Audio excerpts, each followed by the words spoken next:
episode of the Who Are You to Lead Anyway podcast. I'm Cynthia Jamieson, leadership, life, and career growth coach, and your host. It is Sunday morning for me. I am sitting here enjoying my coffee while my husband is out taking photos. He loves to go out in the early mornings, especially the golden hour, and see what kind of photos he can get. He's got all these places that he loves to go, and I just love seeing his photos when he comes back because there's a whole world out there that we just, as humans, walk by. And I'm just so grateful that he does that work because it allows other people to just experience what, like I say, we walk by. So he is doing that, and I am here talking to you. So if you are new here or if you have been a listener from the beginning, either way, I'm so grateful that you are here, and I'm so grateful that we are on this journey together. And today we're going to delve into a topic that aligns really nicely with what we've talked about the last few weeks, that in my experience often gets overlooked, which is this idea of creating a thoughtful exit strategy. Now, whether you are considering a career pivot or simply preparing for the next chapter, this episode will equip you with the tools and insight you need to navigate transitions with confidence and purpose. I will provide actionable advice on creating a well-structured exit plan and strategies for engaging with employer reviews and networks so that you can find your perfect fit. Now, for context, which I think is just super useful, over my career, as an HR professional, I was charged with exit interviews, exit insights, that programmatic side of like recruitment, retention, etc. And we did those sorts of things so that we could pinpoint areas where the organizations that I was working with and organizations just collectively they do interviews and insights so that they can improve their management practices, employee training, workplace well-being, workplace culture, etc. And I think that because of this, because of my experience, this is something that I have always been attuned to, which is this like notion of beginning with the end in mind. I think that's one of the 7 habits of highly effective people, and I think that's Stephen Covey. So setting myself up for success in that way was something that just feels so supernatural to me. And what I'm learning is that's not the case for other people. So I digress. Well, so let's be real. Sometimes, despite our best efforts, we find ourselves in environments that just don't feel right anymore. And you know what? That's totally okay. As leaders, recognizing when it's time to move on is a crucial part of our journey, not just for our sake, but for the sake of those we lead and for the sake of those around us, for the sake of those we're in relationship with, right? So before you even think about jumping ship, let's take a step back and give yourself gift of time. Time to really understand why you're considering leaving and to craft a plan that aligns with your values and aspirations.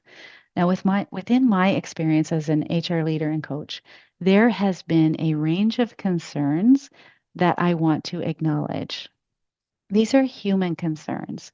However, there's a little bit of a context here as well. So if you're listening to this podcast, you are someone that is a new, emerging, high potential leader. You have big dreams. You want to do more. You know you can. You want to make an impact.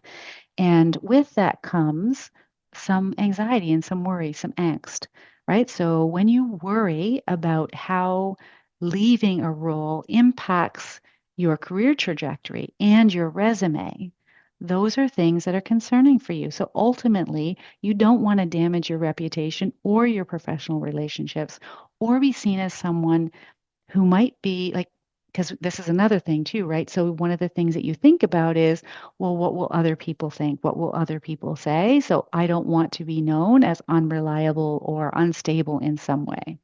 So that's one of the main biggest concerns that I have seen and worked with over my like 37, well, I guess almost 40-year career now. That's okay. That's just crazy that I've just said that. Anyway, the second thing that I hear a lot about, and it totally makes sense, is financial stability, right? So it's a significant concern from a lifestyle perspective. The loss of income, the loss of benefits weigh heavily on your minds. Those are the two biggest ones that I see. And then shortly after, when I'm working through with, it was previously with employees and now with individuals who are looking to and work themselves through specific moves and get plans for that. The things after you work through those things, there are a couple of other things that pop up. So things like timing. Well, this isn't a good time.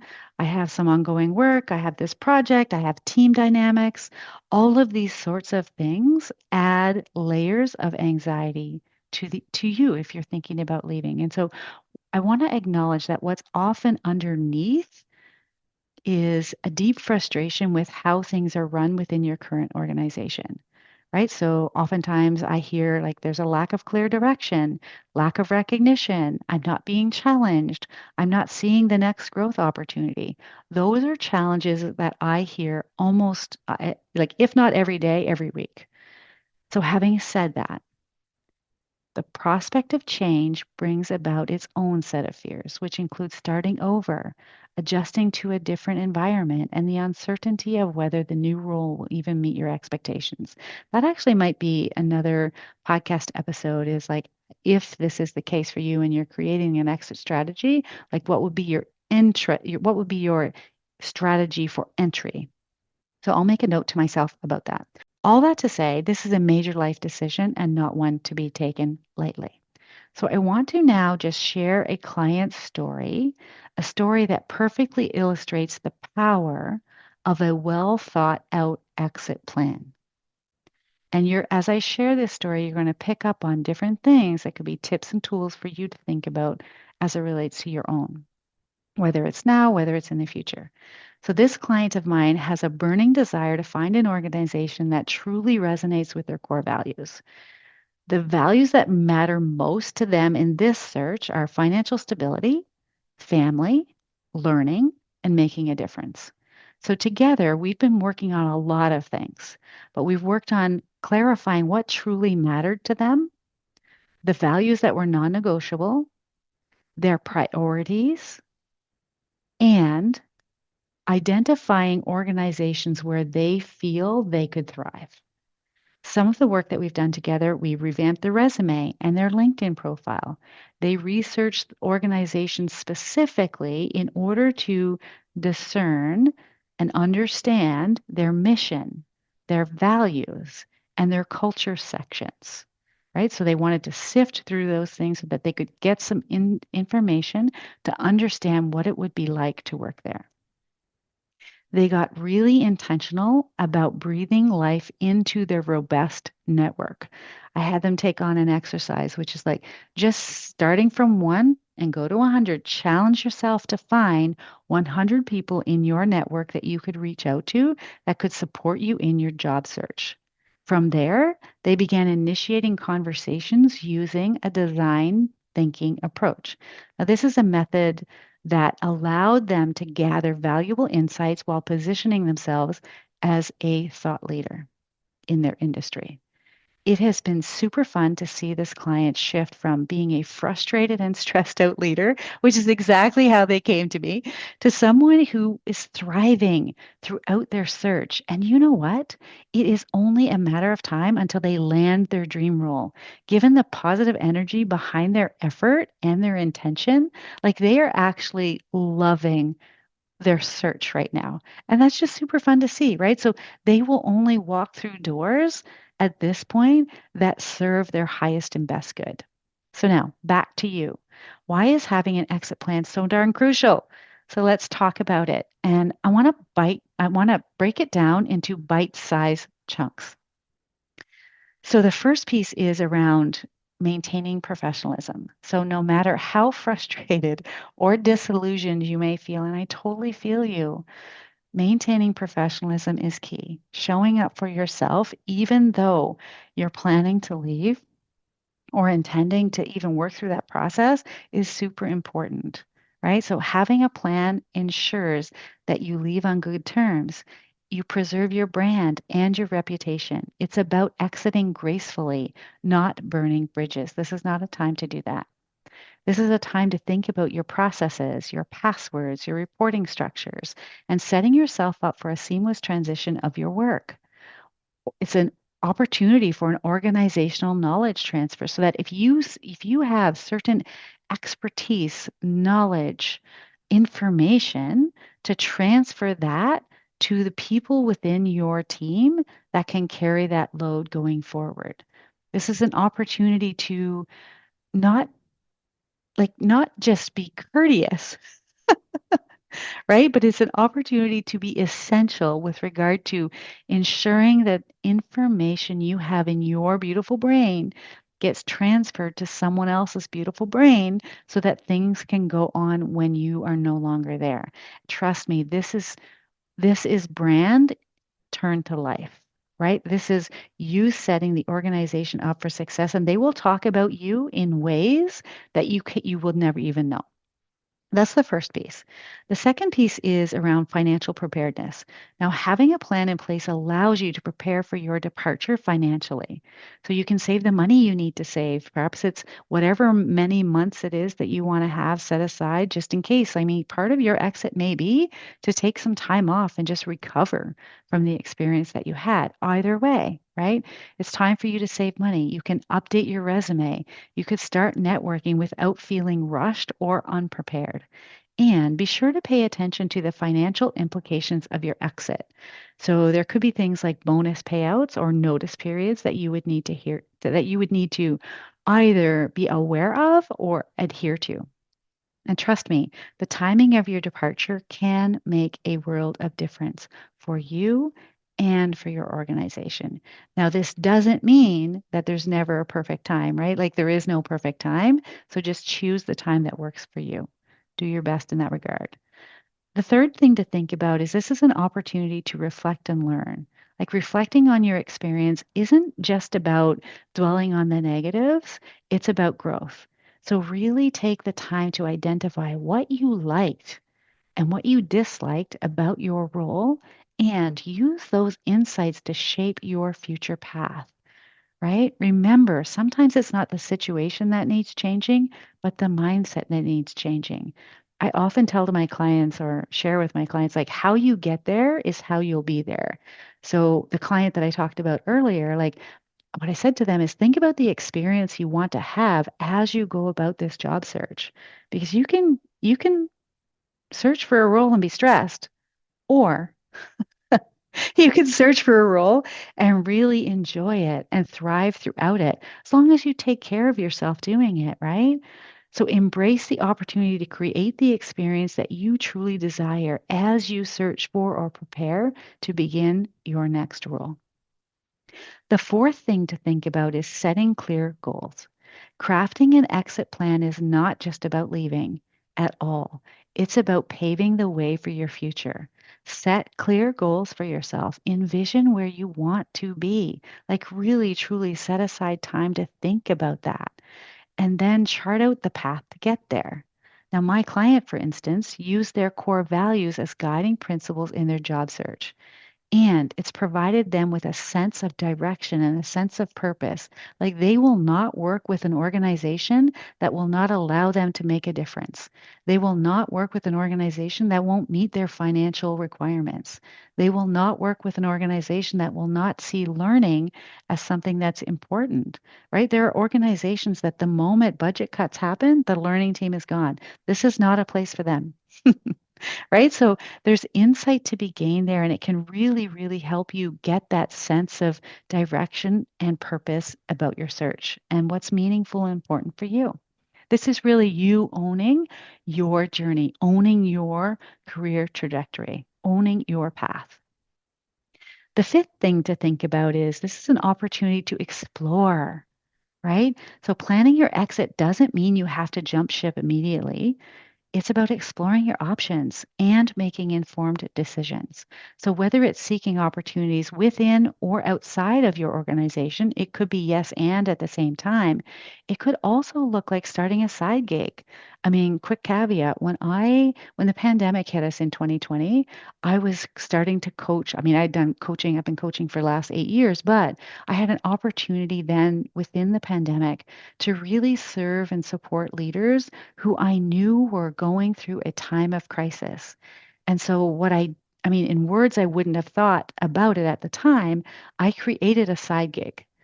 And I coached through the evenings, through the week, and I spent time with leaders, and that became my exit plan. But I wasn't as thoughtful about that as I was about prior exit plans. I did get thoughtful about the exit that I was going to have because I was in a corporate role at the time. But either way, right? So for you, as this is an opportunity for you to think about what are the opportunities that I see for myself. Perhaps it's an opportunity to pursue a passion project, right? Either way, having a plan in place empowers you to take charge of your career journey. This is when life happens for you, not to you. List out the values of the organizations that you're going to be considering and compare them with your own, as my client was doing. Assess where there is alignment and where there might be conflict because it's really good fodder for conversations and knowing what you're going to walk into and where you might need to adapt or be a little bit more flexible with yourself. So, I do have a couple of what I call pro tips. So, the first one is do an employer review. Check websites like Glassdoor, Indeed, Great Place to Work for employee reviews and ratings, which can provide insider perspective on company culture and values. I have to say, like, this is one of the most underutilized things, and it can be the most valuable source of insight. Also, look at rankings, such like ranking lists, like Fortune's best companies to work for, or Forbes has one like the most ethical companies, if that's what's important to you. And I sense that it might be because that's what's important to me, so that you can identify organizations that have strong reputations. The other tip that I want to offer to you is use LinkedIn and other professional networks to connect with current and former employees and ask them about their experience and the company's alignment with its stated values. Now, a couple of points here. I mean, this is why I love the design thinking approach so much because people will tell you what it's really like to work there if you ask some of these questions. And it's worth the coffee, even if it's virtual.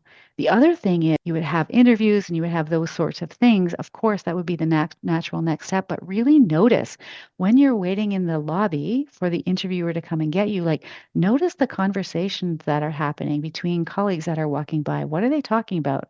Like, are they complaining about people or are they like talking about the recent, rollout of some great communication? Like, pick up the vibe. What are people like? What is the verbal and nonverbal that you are being able to access right now as you sit there and wait? This is my last point on this. Trust your instincts. So, if something feels off during your interactions with the company, with these interviews, with these conversations that you're having, just note it because it could be a red flag for you to take through and run through your discernment.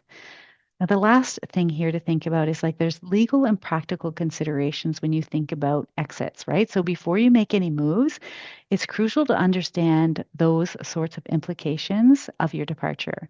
Review your employment contract if you have one. Consider any notice periods and any other contractual obligations. Perhaps there's been a relocation allowance. Like I know I had been moved a few times where there was a relocation allowance, and if you left within so many years, then you had to pay so much percentage of it back. So that could be something there. There also could be a non-compete, depending on the type of role or profession that you're in. Like if you're in sales, you could have something like that. If you're in marketing, if you're in innovation, right, that would not be an uncommon thing to see. So depending on the profession you're in, just take a look at that. Having a clear understanding of those types of factors will help you navigate the transition much more smoothly than if you just decide, I'm just going to exit, I'm going to put in my resume, I'm going to put in my resignation letter, and then all of these sorts of things come up like the little surprises at the end, right? So remember, chance favors the prepared mind. So, crafting an exit strategy isn't just about leaving a job, it's about taking control of your career path with intention and purpose. So, take a deep breath and think about who do you want to be during this transition, and give yourself the time you deserve to chart your course with confidence. Here's your action plan. I'm going to be prescriptive here. 5 pieces to it. First, assess your financial situation. Like, take stock of your financial needs and plan accordingly. The second piece, update your resume and LinkedIn. This is the opportunity to showcase your skills and accomplishments to the world. 3, network actively. Reach out to your contacts and explore new opportunities. When you have your resume ready, meet with those people and let them know what types of roles that you're looking for and have them think of you. Like, if something comes up, they would have you top of mind. Be memorable. Fourth piece, research and prepare. Identify your goals and map out your next steps. Number 5, do your legal check. Understand your contractual obligations and your rights. Now, something worth keeping in mind on this journey is that every exit is about creating a new beginning, and that's worth being intentional and purposeful about. If you haven't been able to tell already, I'm a big fan of exit strategies and plans, and it's something that I've done in almost every organization.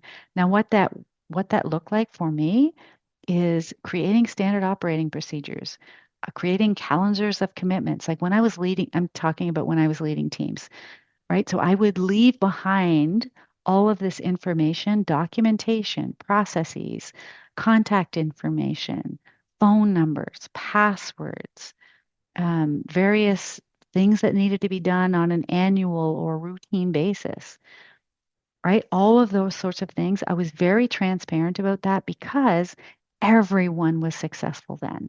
It wasn't just about me, it was also about the team, right? So I hope that this was super useful. That's all for today. And I do want to hear from you, right? Have you ever had to craft an exit strategy? If you have, is there something that I've missed in what I was sharing here? I'd love you to share your experience. Shoot me a DM, send me an email, because your stories will inspire all of us, right? And if I'm speaking your language and you'd like to work with me on crafting your exit strategy, just book a call and we'll talk. Oh, before I forget, I've got some exciting news. I am gearing up for the 100th episode. Can you believe it? I think this is 96. And I want you to be part of it. So if you have your burning questions, if you're curious about behind the scenes stories, or if you just want to say hello, I would love to hear from you. Now is your chance. Simply send me a message on LinkedIn or Instagram, or if you're part of my email family. And if you're not, I don't know why. You should be. It's in the show notes. Just hit reply and let me know what's on your mind, and I will share it all on the 100th episode. I haven't figured out exactly yet how I'm going to make it special, but I will. And I can't wait to hear from you. Thank you so much for tuning in to today's Who Are You to Lead Anyway episode. I hope you found it helpful. If you did, don't forget to subscribe, share with someone you know that could benefit, and leave me a review. You would honestly make my day. Last but not least, I will see you back here, same time, same place next week. Make it a great week. Goodbye. Hey, leader. Thanks for tuning in to the Who Are You to Lead Anyway podcast. I hope today's episode inspired you to embrace your authentic leadership journey. I want to invite you to join my mailing list at www.cynthiajamiesoncoach.ca and claim your copy of Your Inner Compass, a guide to charting your course to authenticity. This guide will help you understand what truly matters most to you. My vision is to empower individuals to live and lead lives in harmony with their core values, become catalysts for positive change, and navigate transitions, all while fostering connection and belonging in the world. Lastly, your feedback shapes this show, so I would be honored if you would subscribe, rate, and review. Thank you so much for being a part of this community dedicated to authentic leadership. Together, let's make a meaningful difference in this world.